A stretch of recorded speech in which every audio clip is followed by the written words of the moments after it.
Hello everyone, today I'll be showing you how to properly place your bobbin case in your single heavy duty sewing machine.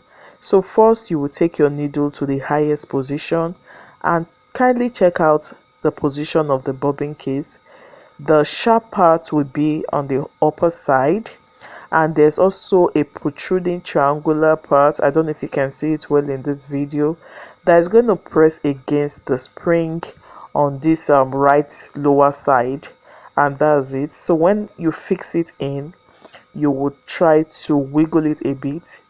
If it doesn't wiggle, then it's not properly seated. You will take it out and place it properly. You will ensure that it's going to fit.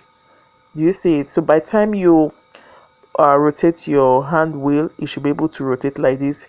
If it doesn't rotate freely like this, or it pops out when you wheel it, then it's not properly seated or it's not well flushed.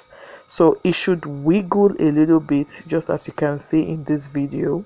So that is how to fix your bobbin case. Okay, if you don't get the process the first time, you can try again.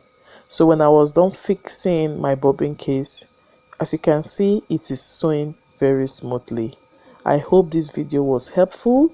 Please do not forget to give it a thumbs up and kindly subscribe to my channel. Bye.